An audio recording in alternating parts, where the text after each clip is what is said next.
Monsieur le Président, nous sommes très honorés en tant que responsable de la revue Look et Médecine d'organiser une publication dédiée à Vivaci et en particulier au développement de l'acide hyaluronique qui est au cœur de la recherche industrielle et du développement des applications de l'acide hyaluronique.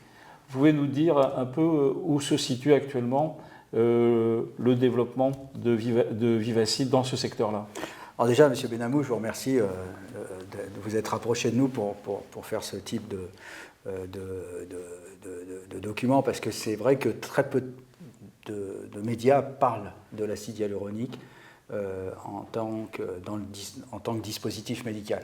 On voit beaucoup de communication dans la presse, dans les médias, sur l'acide hyaluronique en général, mais c'est très rare, en fait, de parler de cette molécule, en fait, qui est une molécule fantastique, qui est utilisée dans plein de domaines maintenant, et que nous utilisons dans nos gels d'acide hyaluronique depuis maintenant 18 ans, qui a été la création de Vivaci. Mais en effet, en tant que de produits dispositifs médicaux, en tout cas, c'est une des premières fois qu'on voit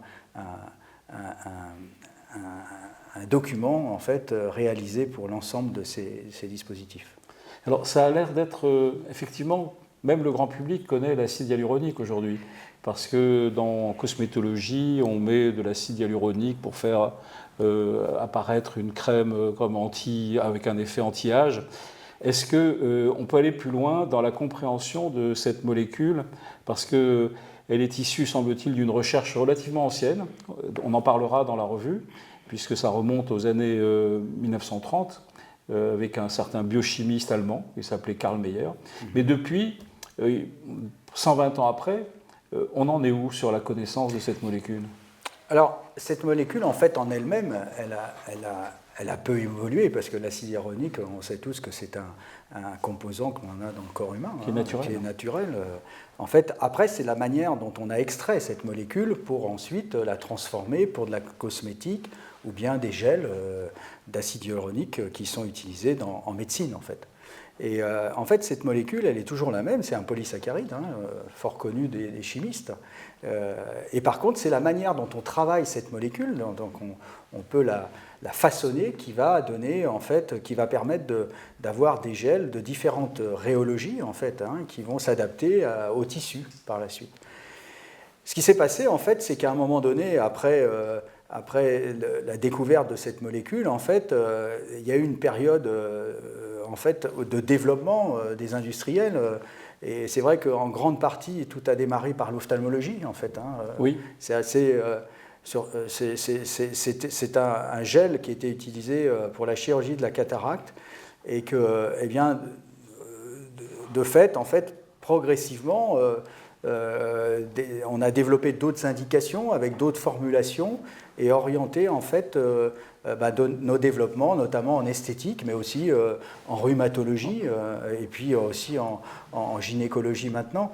Donc voilà, c'est une molécule, en fait, qui vit en fonction de l'industriel et de ses technologies, en fait, vers de nouveaux objectifs thérapeutiques, en fait. Tout à fait. Alors, ce que vous dites sur l'intérêt initial pour le gel dans la chirurgie de la cataracte, en fait, c'est assez amusant parce que la découverte de l'acide hyaluronique a été faite dans l'humeur vitrée de l'œil par ce biochimiste allemand. Et donc, initialement, effectivement, c'était à partir des extraits tissulaires de l'œil qu'on a découvert cette molécule. Et ensuite, sur les applications dont on va reparler, en particulier en rhumatologie, un autre biochimiste hongrois, Balas, semble-t-il, a eu, mais c'était dans les années 40, donc c'est relativement ancien, était persuadé qu'on pourrait utiliser ce produit pour le traitement. À l'époque, il parlait de l'arthrite du genou. Aujourd'hui, on parle plutôt de l'arthrose du genou, donc la détérioration du cartilage. Comment ceci est entré finalement dans la réalité de l'industrie pharmaceutique? Alors, c'est pas rentré par hasard, parce qu'en fait, il y avait une demande et un besoin, alors déjà autour de l'ophtalmologie, pour la chirurgie de la cataracte, d'avoir un gel qu'on pouvait en fait injectés dans l'œil pour pouvoir travailler au moment de la chirurgie de la cataracte, de pouvoir rentrer les instruments, placer l'implant dans le sac capsulaire. Donc il y a beaucoup de travaux qui ont été réalisés là-dessus. À l'époque, on utilisait beaucoup la crête de coque, l'extraction à base de crête de coque. C'est donc une technologie qu'on a réutilisée, nous, par la suite, dans une société qui était Cornéal. En France ? En France, où on faisait... donc, à l'époque, Cornéal avait des accords avec des fermiers, en fait, de Bourg-en-Bresse. Et en fait, on avait des coques, et donc on faisait des extractions, on congelait ces crêtes de coque, et on faisait des extractions d'acide hyaluronique à l'époque dans cette société. On avait un boucher, d'ailleurs, qui faisait l'extraction, et tout ça, on était totalement autonome. Et puis la grippe du poulet est arrivée, malheureusement, et c'est là que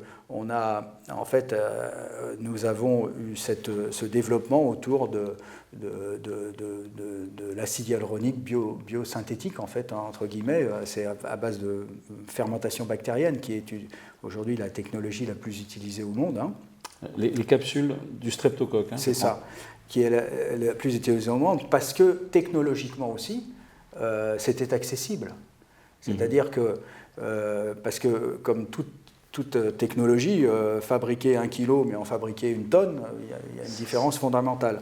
Et c'est là que toute l'ingéniosité, en fait, des technologies récentes d'extraction de l'acide hyaluronique, de la matière première, et qui ont émergé, en fait.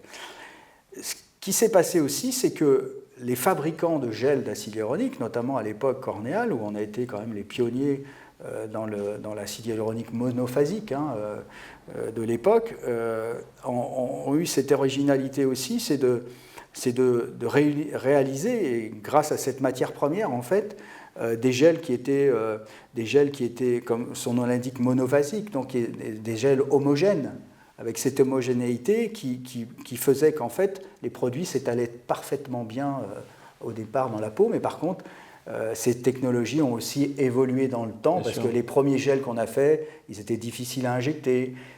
Voilà, et puis de fil en aiguille, on a continué cette recherche pour l'améliorer, améliorer le process, améliorer les process de production. Et on est passé à la biréticulation, c'est ça ? Absolument pas, non. Il y avait 2 technologies, monophasique et biphasique. Biphasique, c'était la technologie originelle de Cumed, en fait, qui à l'époque avait un brevet sur cette technologie. Mais nous, en fait, on a un peu révolutionné quelque part le marché en créant un produit monophasique, c'est-à-dire c'était une autre technologie, voilà.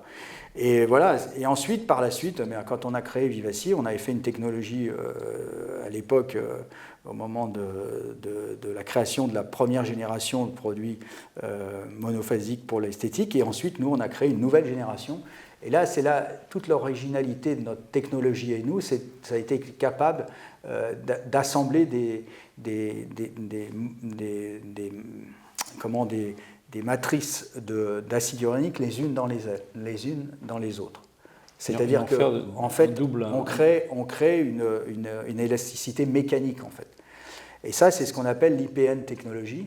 En fait, l'IPN, c'est une technologie qui est connue dans le monde de la chimie, en fait, où on associe des molécules les unes dans les autres. Et en fait, c'est ce qu'on a réussi à faire, nous, en partant de la base des technologies d'acide hyaluronique monophasique, c'est d'assembler ces molécules les unes dans les autres et aussi ces matrices. Et ce qui a donné, en fait, beaucoup d'élasticité au produit et qui fait aujourd'hui la force de notre produit. Alors l'élasticité, ça donne une espèce de remplissage, on donne un effet de volume, on injecte le gel, il prend une place à la place par exemple d'une ride, il va combler la ride, ou est-ce qu'il amène autre chose ? Alors nous, en fait, quels sont les mécanismes ? Toute la réflexion au niveau de la conception des produits au départ, on n'a pas réfléchi, on n'a pas pensé aller injecter une ride. En fait, on a réfléchi différemment. C'est-à-dire qu'on a fait une rhéologie pour injecter dans un plan. Donc, en fonction du plan dans lequel on injecte le produit, ça a été toute la réflexion, parce que c'est vrai qu'avant cela, on injectait une ride. Et après, on s'est mis dans une stratégie différente, en fait, thérapeutique, qui était, dont l'objectif était la création de volume dans le visage. Et donc, c'était une approche différente. Et c'est pour ça que quand on a créé cette technologie EPN, et avoir discuté avec beaucoup de médecins, d'ailleurs à l'époque, où il y avait l'arrivée des techniques d'injection qui étaient proches du lipofilling, qui étaient utilisées, mais en fait dans la face, avec des micro-canules aussi, a fait évoluer aussi les technologies d'acide hyaluronique. Et pour ça, il fallait pouvoir avoir des produits avec suffisamment, comme vous dites, d'élasticité pour qu'ils s'étalent bien à un moment donné, mais aussi qui créent, avec certaines rhéologies, qu'on puisse créer du volume dans les loges graisseuses. Donc c'est toute cette, vision thérapeutique en fait, c'est global en fait, globale qui a été développée au travers des formulations. C'est en fait de la bio-ingénierie chimique en fait qui a été utilisée pour mieux comprendre, s'adapter aux demandes des médecins. Oui, c'est ça. Nous, on a répondu complètement à la demande des médecins, un peu par anticipation quand même, hein, parce qu'à l'époque, l'éconil démarrait, mais en tout cas, nous, au niveau de la vision que l'on avait aussi par rapport à ce qu'on avait fait antérieurement, on souhaitait aller un peu plus loin dans l'approche en fait de thérapeutique, si je dois parler de thérapeutique dans le domaine de l'esthétique, mais en tout cas pour la... Je pense que c'est thérapeutique. Il y a pas... Moi, en tant que chirurgien, je peux affirmer que c'est une réponse à une vraie demande de santé, et donc c'est un vrai traitement. Donc il y a à la fois la création de volume, mais il y a aussi après l'aspect revitalisation, hydratation, donc ça c'est un autre domaine, qualité de la peau. Hydratation, c'est un mot clé dans l'acide hyaluronique. Pouvoir d'hydratation extraordinaire, une molécule visqueuse, mais qui a un pouvoir d'attirer finalement l'eau. C'est le propre de l'acide hyaluronique en fait. Si on prend l'acide hyaluronique de base, en fait c'est comme une éponge qui va capter l'eau et qui va... Une qualité exceptionnelle. Exactement. C'est le propre de l'acide hyaluronique. Après, nous on le formule de telle manière que ce produit, encore une fois, ce gel, il se place dans les tissus, à la fois qui s'étalent, qui créent du volume. En fait, mais aussi, quand vous parlez de cette hydratation, c'est un effet en fait qui est l'effet naturel en fait de la molécule au départ. Voilà. Alors, l'utilisation dans d'autres indications que, disons, les besoins de la médecine et de la chirurgie esthétique, en dehors de la dermatologie esthétique, est-ce que on a parlé de l'intérêt peut-être pour la gonarthrose ou pour les articulations, puisque un produit qui est naturellement à l'intérieur du liquide synovial dans les articulations, lorsque ces articulations souffrent, elles manquent probablement d'une espèce de lubrifiant, d'un produit qui va être un substitut finalement ou une aide à la relubrification de l'articulation. Alors, les indications hautes de l'esthétique, c'est vrai que la gonarthrose, en effet, comme la coxarthrose, en fait, après, les produits dans ce domaine-là existaient avant l'esthétique d'ailleurs. C'est des produits qui existent depuis très très longtemps, qui ont fait, on a eu la preuve de leur efficacité au travers d'un certain nombre d'études. Après, ce qu'on constate quand même ces derniers temps, alors au début, très axé à l'époque sur les personnes d'un certain âge avec des arthroses. Alors après, ça dépend du niveau de l'arthrose des personnes, mais on s'aperçoit aujourd'hui que ce type de gel en fait est utilisé pour les jeunes sportifs ou les vieux sportifs, je ne sais pas comment on peut dire, mais en tout cas, c'est une thérapeutique maintenant qui est devenue très maîtrisée et surtout utilisée pour un grand nombre de personnes, en fait, comparativement à il y a encore 20 ans, on injectait des personnes vraiment âgées. C'est pour ça que je vais un peu sur cette médecine, parce qu'on a l'impression que c'est des produits qui existent depuis très longtemps, donc avec des indications assez vieilles, quelque part, entre guillemets, mais ce n'est pas du tout le cas. Parce qu'on s'est aperçu que la population rajeunit aussi. Bien sûr. Les sportifs, quand je parle de sportifs, on pousse tout le monde à faire du sport. Donc inévitablement, quand on fait du sport, il y a une usure. On use des articulations. Ce qui fait que ces marchés progressent énormément aussi et qu'il y a une demande. Et cette demande, elle est rattachée justement à ces pathologies qui sont des pathologies malheureusement du temps, de l'usure du temps. à la fois des articulations, et puis, mais parce qu'en fait, les gens souhaitent rester longtemps en forme aussi. Hein. Monsieur le Président, vous avez encore beaucoup de secteurs qui sont en cours de développement. Vous avez parlé de la gynécologie avec un produit que beaucoup de collègues connaissent et qui est utilisé en particulier dans ce qu'on appelle les syndromes post-ménopausiques ou après les cancers du sein, et avec des traitements hormonaux qui vont entraîner une sécheresse vaginale avec des troubles urinaires et très difficile pour les femmes à supporter. Donc, est-ce qu'on peut, aujourd'hui, avec les produits issus de Vivaci, mieux traiter ce genre de problème? C'est simple. Jusqu'alors, il n'existait rien. Et en fait, on a, nous, développé un gel d'acide uranique qui est en fait destiné à en fait, hydrater le tiers antérieur du vagin.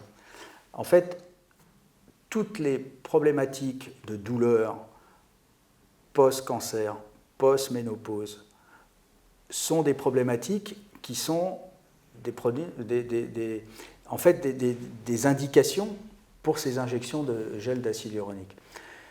Il faut reconnaître qu'aujourd'hui, ça reste un marché tout petit, parce que peu connu, insuffisamment connu. Ça bouge énormément. Il y a encore quelques temps, personne n'en parlait parce que c'était très tabou en fait. Et on remarque aussi que dans les visites chez les gynécologues, ils n'en parlaient très peu. C'est-à-dire que malheureusement, les femmes qui ont ce type de gènes en fait, douloureuses, qui sont des gènes du quotidien ou des gènes lors des rapports sexuels, en fait, sont des problématiques cachées. Mm.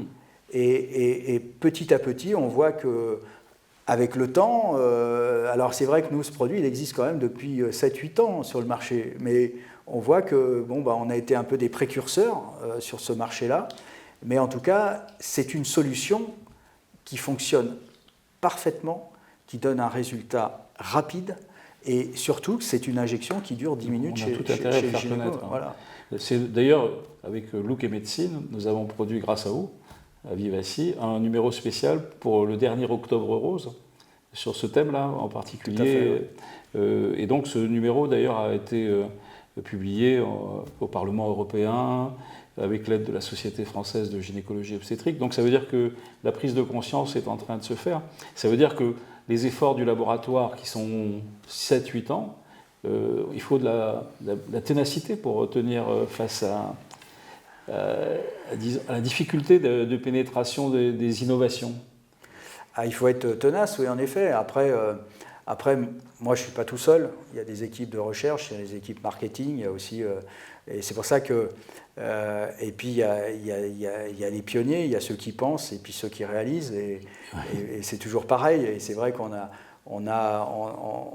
il y a les visionnaires. Et moi, j'ai un visionnaire particulièrement qui est Valdemar Kita, qui est quelque part, qui nous a motivés aussi au travers de ces développements, parce qu'il y a le contact aussi avec les médecins, parce que c'est eux, en fait, quelque part. Nous, on sait fabriquer les produits, on sait les développer, on sait quel gel, grosso, à peu près, quel type de gel il faudrait pour une indication, et ça, c'est vrai qu'on a une équipe dédiée à cela, mais nous, on ne saura jamais injecter les produits, donc c'est pour ça que la synergie avec les médecins est essentielle, c'est-à-dire que nous, on veut faire des produits qui soient de qualité, qui respectent la réglementation et qui soient utilisés dans des conditions, dans de bonnes conditions par les médecins, et puis surtout que les patients en tirent un bénéfice. Parce qu'il y a à la fois le bénéfice physique, entre guillemets, ou sensoriel, mais il y a aussi le bénéfice psychologique, bien sûr, qui est très important, parce que ce dont on parle depuis tout à l'heure, l'esthétique, la rhumato, la douleur, la gêne intime, tout ça, ce sont des souffrances. Des souffrances. Et quelque part, si on doit parler d'apport en termes de santé publique, je trouve qu'on n'en parle pas assez. Parce que tout de suite, l'esthétique, on parle d'esthétique comme si on parle... Souvent, les gens ne connaissent pas bien le monde de l'esthétique aussi, on parle ça comme d'un luxe. Non, c'est pas obligatoirement un luxe. C'est pas un luxe. Quand on parle de problématiques de rhumatologie, d'arthrose, c'est pareil. Alors, et puis ce n'est pas que lié à l'âge en soi. Et c'est pour ça que je reviens sur cet aspect psychologique qui est très important, parce que quelque part, l'objectif, c'est pas de faire du bien aux gens, c'est surtout d'apporter des solutions qui vont leur apporter un confort dans leur vie au quotidien. Excellent. Monsieur le Président, peut-être pour terminer cet entretien qui me paraît passionnant, est-ce que les 20 ans à venir avec l'acide hyaluronique et Vivaci, comment vous voyez la projection d'une entreprise qui est partie avec beaucoup de foi dans ce que vous faites, et vous avez créé une académie Vivaci, ça veut dire que effectivement mieux faire connaître les bonnes indications, les bonnes manières de faire. Aujourd'hui, on a beaucoup parlé d'acide hyaluronique, de sa molécule, de ses indications, des gels aussi, sans rentrer trop dans le détail, mais en tout cas, on a beaucoup parlé. Après, pour Vivaci, l'avenir, c'est toujours l'acide hyaluronique, c'est de fabriquer des gels, continuer à développer des formulations pour d'autres indications dans le corps humain, notamment la création d'espaces. Potentiellement, on peut faire beaucoup de choses avec les gels d'acide hyaluronique. Il n'y a pas que le domaine ce dont on a parlé aujourd'hui, il y a tout le domaine de la cancérologie aussi, oui. Qui est un domaine sur lequel on peut travailler. Alors attention, nos gels ne vont jamais traiter d'un cancer, mais en tout cas, ils peuvent, lors de thérapeutiques, être utilisés pour créer des espaces, justement pour protéger les espaces périphériques lors d'un traitement. Donc il y a des choses comme ça. Après, l'avenir, il est quand même dans les domaines qu'on a cités, comme l'esthétique, parce que l'esthétique, on est sur des marchés, tous ces marchés sont des marchés à fort potentiel qui vont continuer à se développer. Donc la demande va continuer à être très forte. Donc l'avenir pour Vivaci, c'est de continuer à faire des gels d'acide hyaluronique, mais également aussi de développer certainement d'autres technologies qui vont renforcer encore le pouvoir de l'acide hyaluronique, de sa molécule, de cette molécule qui est une molécule fragile, l'acide hyaluronique en lui-même. Donc c'est pour ça que si on veut des résultats sur le long terme, quelque part, il faut que ce soit une molécule qui soit un petit peu, pour rester assez simple, stabilisée, mais dans le temps. Et c'est pour ça que c'est important, en fait, vis-à-vis du grand public, de dire que nos technologies, qui sont des technologies françaises, je tiens à préciser quand même, parce qu'il reste très peu de sociétés dans le monde françaises. Très et nous, on a un savoir-faire français depuis maintenant de nombreuses années, et en espérant que pour les 40 ans qui viennent, on soit là, et puis on sera là de toute manière avec des innovations, avec nos équipes, encore une fois, pour répondre à la demande des médecins. Merci beaucoup. On est ravis de ce moment. Et puis, on va développer dans le numéro spécial de la revue tout ce qui a été un peu présenté, les différents gels, les manières de les faire, la rhéologie des gels, etc., etc. Donc, ce sera un numéro passionnant. Et grâce à votre soutien, on espère mieux faire connaître cette molécule, d'une part aux médecins, aux chirurgiens, mais également au grand public. Et au pouvoir public, ça peut être important aussi. Tout à fait. Merci, M. Benamou. Merci beaucoup.